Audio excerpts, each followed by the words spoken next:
And welcome back to the channel. Today we've got our college football bowl predictions, including obviously the Army and Navy game that is being played this weekend. And we're not going to go through every single bowl game today. In fact, I have a full schedule. So let's look at this real quick. Here's the full schedule for bowl predictions for bowl season. Now, I love bowl season. It's one of my favorite times of the year because you get to see all these teams play, obviously, and some of these teams you get to see their backups, and it's all around stupid stuff for bowl season, which is awesome. And we get the Pop-Tart Bowl and the Cheez-It Bowl, but here is the schedule that currently I have. So today, December 10th, that is going to be obviously the video we're going to see today. Army-Navy game plus 2 bowl games that do kind of round out this first week. And then on the 17th, we will have our college football playoffs round 1 predictions plus the bowl week, week 2 predictions as well. And then on the 24th on Christmas Eve, round 2 of the college football playoff predictions plus week 3. And then on January 2nd, we will then know the final 4 of the college football playoffs. So those predictions will come out. And yes, there are bowl games post New Year's this year. I mean, you get games like the Bahamas Bowl between Buffalo and Liberty, the Duke's Mayo Bowl between Minnesota and VTech. Those type of games are still after New Year's. So we'll have those predictions lumped into the final 4 as well. And then obviously, again, once we get into the national championship game, which will be played between the Indiana Hoosiers and someone else, I'm joking, maybe,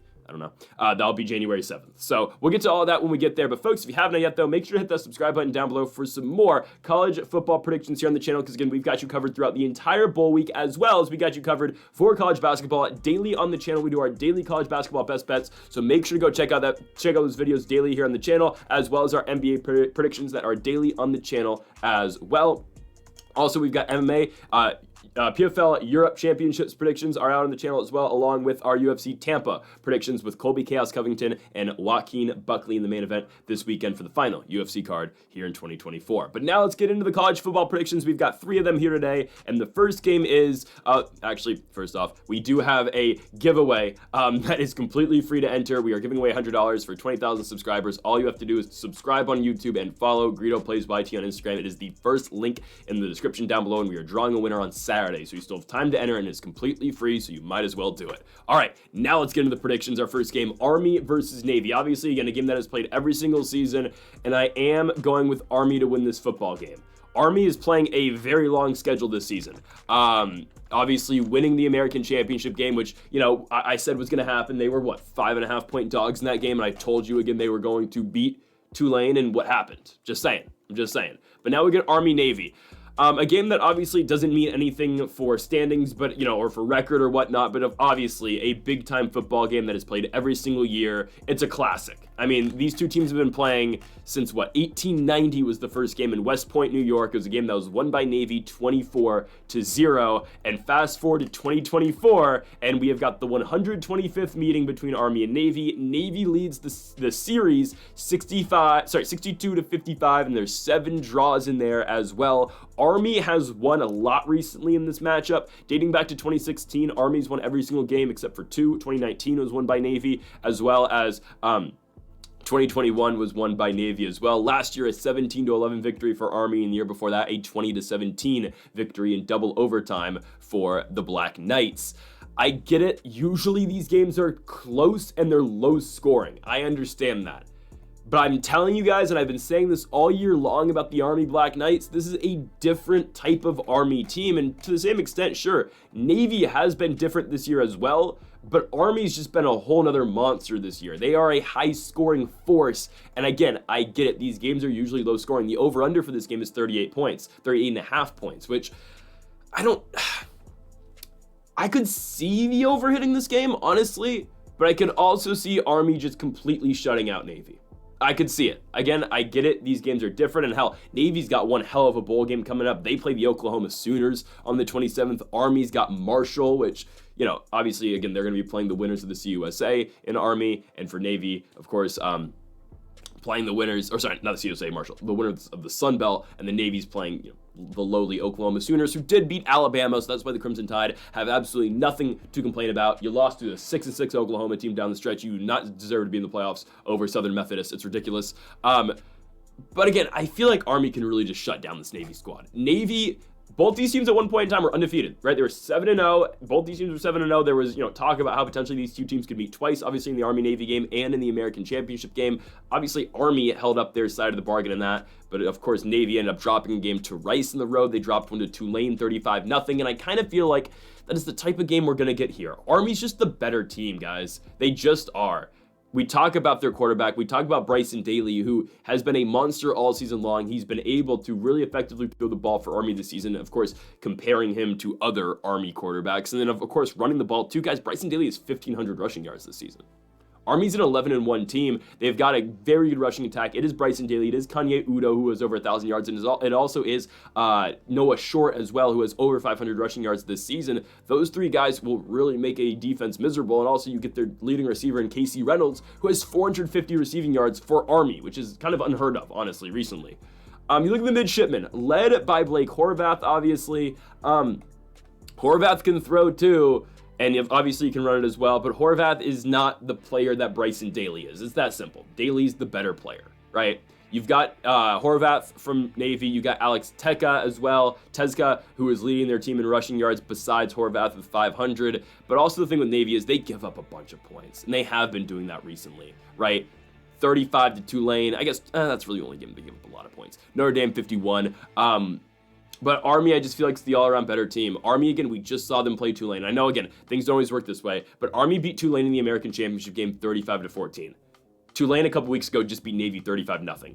I get it. Again, this game does feel different because obviously it is. It's the Army-Navy game. It's a unique game in college football. Obviously, I believe it's the oldest rivalry in all college football, if I'm not mistaken. Hell, they've been playing since the 1890s. It's been a very long time. But I just think Army's the better squad. 6.5 points, I get it. That's a very large line for the Army-Navy game just because, again, the history of this game, and you look at the last wins Army has, obviously. I mean, this line hasn't been covered since 2020. I get that, right? That's the last time either of these two teams covered that line. But I do just think, again, Army is different this season. They just are. And Army has the potential, guys, to finish this year 13-1. If they're able to beat Navy, if they're able to go on to, I don't know what bowl game they're in, I'll be honest. I know they're playing Marshall. I don't know what game that's going to be. If they're able to go on to the Independence Bowl and beat Marshall as well, I mean, that's a 13-1 team. And obviously, again, Navy's still got the Armed Forces Bowl later in the year against Oklahoma. But I like Army to get it done here. And I like them to cover the 6.5 points as well. For Navy, they've shown more of a pass-heavy approach. Actually, is Horvath playing this game? I don't know if Horvath, I kind of assumed Horvath was going to be back, but actually, wait, hold on. I don't even know if Horvath is going to be back for this game. Is he? I kind of assumed he was going to play. Is he playing? Because I know Horvath hasn't played the last couple games. I kind of assumed he was going to play the Army-Navy game.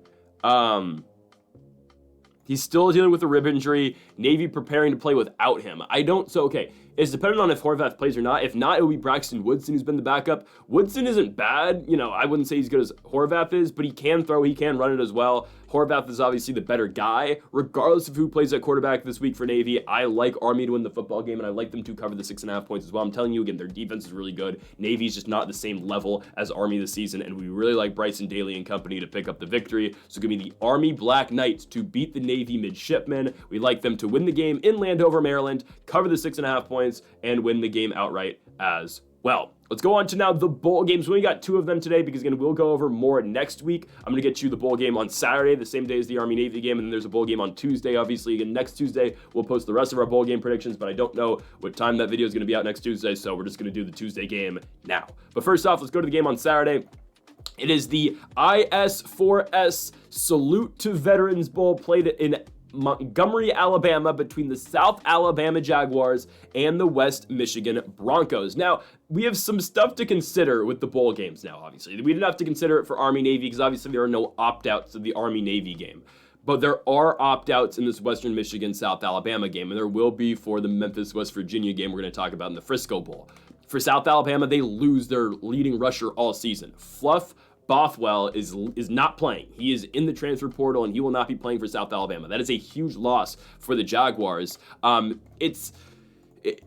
Bothwell's good, but he's a guy who ultimately can be replaced. Bothwell, again, has led their team in rushing pretty much every single game of the season, but they do have another guy in Kentrell Bullock who will be able to pick up the load. He has 700 rushing yards in the season, Bothwell at 850, but, they've got a guy, again, in Kentrell Bullock, who is a junior, who had 700 yards this year. I think he will fill in just fine in the starting run here, or starting rotation, I'll say, or starting lineup for the South Alabama Jaguars. For Western Michigan, they lose a lot of guys in the portal. I mean, they've got at least, I think it's 10 guys who have already hit the portal, and who knows what's going to happen prior to this game, but I assume, again, the guys who've already declared, the guys who are going in the portal, at least now have already declared, so if there are guys who are going to later transfer for West Michigan, they are still playing this bowl game. Not many huge losses, I'll be honest. For Western Michigan, they have some guys who do play. I believe, Corey Walker, I think, plays some. They lose their backup quarterback, J.D. Davis. Jamal Haley is one of their backup running backs, didn't really play, who they lose. But they lose some players. I believe it's Corey Walker, and I think it was Ontario Thompson, I believe, were the big losses, if I'm not mistaken, for this West Michigan squad. Again, no one who's going to really, again, effectively change the game, but they lose some players, obviously, that do start and do play good snaps for them. But again, for South Alabama, they lose their leading rusher, but he is literally the only guy leaving South Alabama. West Michigan, though, does lose a lot of their depth. They do lose a lot of guys here. But again, eventually, of course, everyone leaving is, an influx in players leaving is going to affect West Michigan, regardless of the transfer portal in this football game. South Alabama is the way better football team than Western Michigan. On top of that, the game is in Alabama as well. I'll be honest, I don't know my Alabama geography, so I don't know where Montgomery is in comparison to South Alabama. I'm literally going to look at a map right now and see where Montgomery, Alabama is. Is it in South Alabama? It is in about smack dab in the middle, Alabama, so I don't know. I assume it's got to be somewhere close to, South Alabama, Mobile, Alabama? I think it is. Where is it? It is in Mobile, Alabama. So it's got to be literally right there, honestly. Looking at a map currently of Alabama. Okay, it's like a 2-hour drive if I had to estimate on the map. That's not that far for South Alabama. Obviously, again, Western Michigan going all the way up from, practically Canada all the way down to play this football game. So, again, South Alabama's going to have the hometown crowd. They get their starting quarterback in Gio Lopez, who's been playing great football this season. 18 touchdowns, 5 interceptions, throwing the ball to 65% completion rate, 2,600 yards this season. Again, they lose Fluff Bothwell, but Kentrell Bullock I don't think is going to be too horrible. Bullock actually out-carried Bothwell this season. It's just that Bothwell had 7.5 yards to carry while Bullock had 5.5. Again, it's a loss, but I think, again, I don't think it's going to make too much of a difference because they still do have their backup running back playing in Bullock. For South Alabama, they're 6-6, along with West Michigan too. But South Alabama's just played better football down the stretch here. They have won 2 of their last 3. They won back-to-back games against the Raging Cajuns, Louisiana, a team that was looking really good in the Sun Belt, but obviously lost the Sun Belt championship game to Marshall. But they did go on the road and beat Louisiana. They went on the road and beat a bad Southern Miss team, but still, in their last game, they lost to Texas State by 7 points. Texas State is a high-scoring team that's going to give teams problems. They have one of those post-New Year's Bowls that we'll get to in a couple weeks where they're playing the North Texas Mean Green in the First Responder Bowl. That's a very good football game between 2 very high-scoring offenses, so smack the over on that. But South Alabama, again, not a bad football team. They know how to score. They can put up points. Obviously, we saw it early in the season with their 87 points in their victory over Northwestern State, their 48 points in their victory over Appalachian State. South Alabama is able to score, and they're able to score a lot. For the Western Michigan Broncos, this is a 6-6 football team. We've talked about Hayden Wolf a lot. Now, Hayden Wolf really...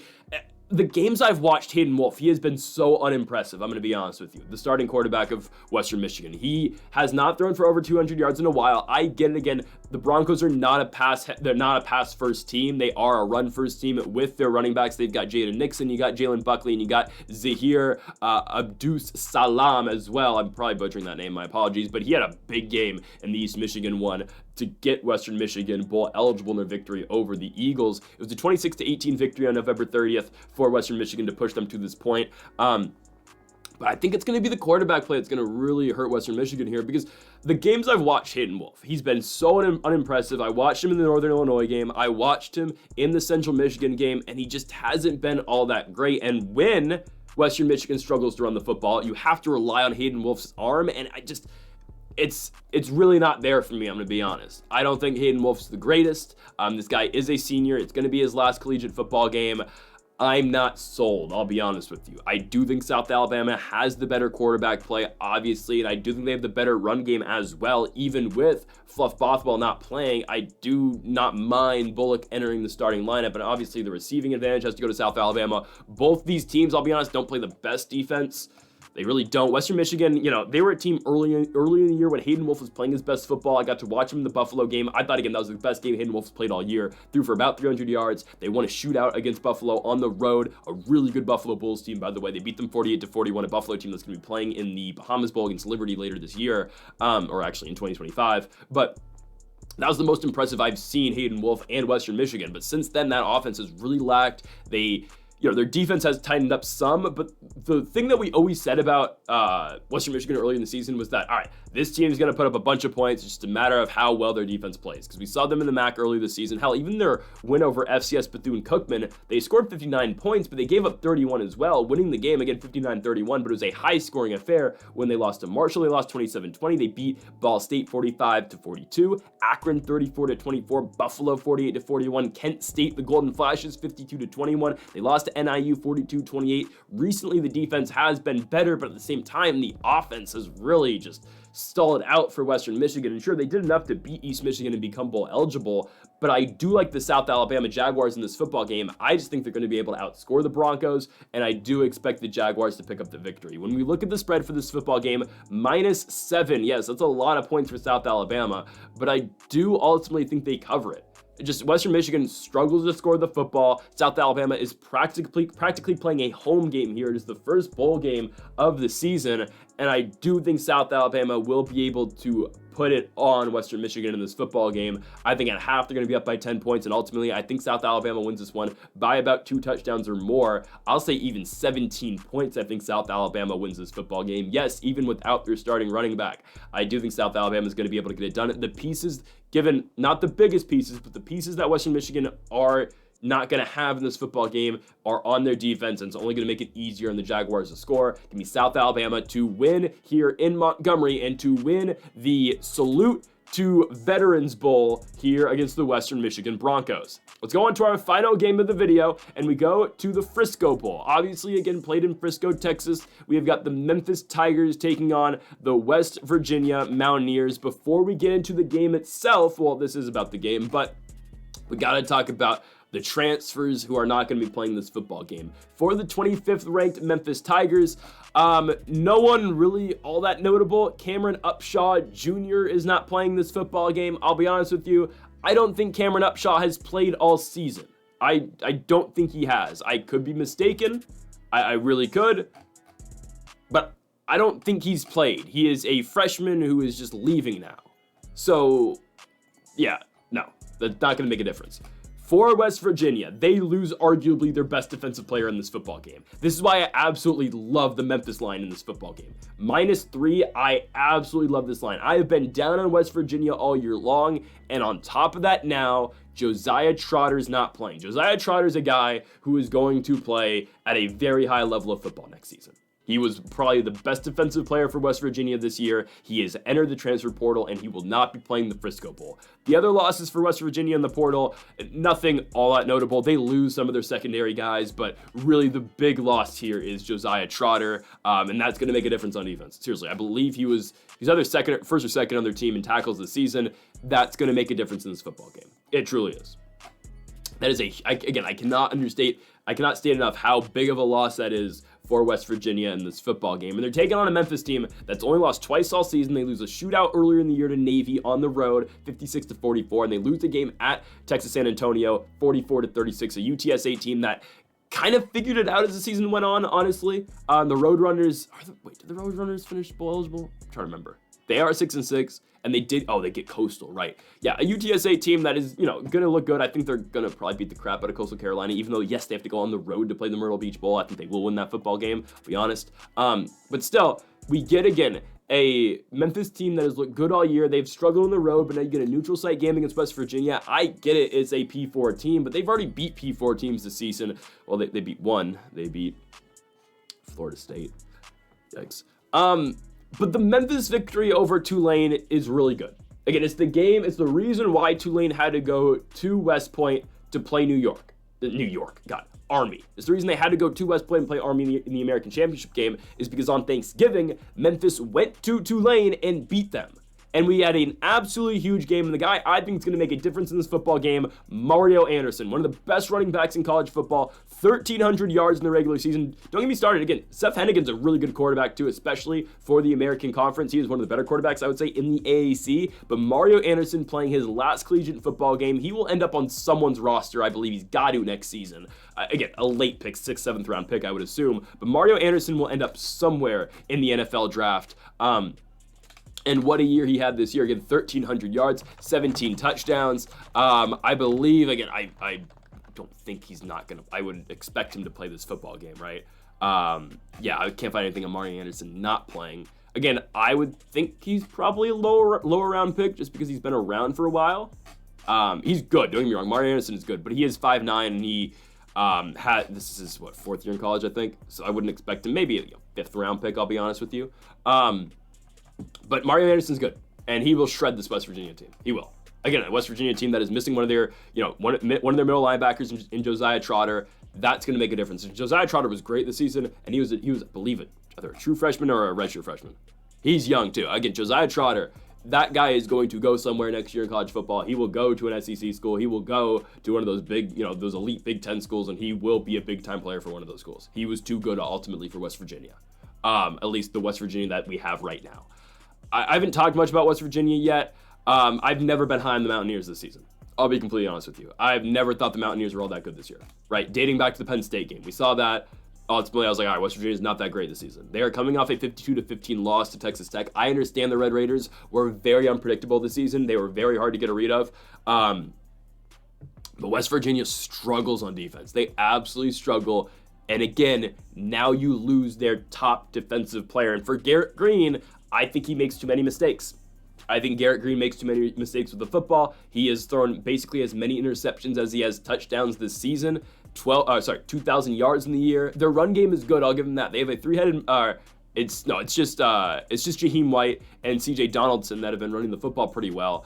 But ultimately, I do think Garrett Green kind of holds them back in this football game. I think he does. Again, I think their run game is good. I don't think Garrett Green's the best. And I have seen West Virginia boat raced in a bunch of games this season. I have seen teams get into shootouts with West Virginia, and West Virginia just is not able to hang.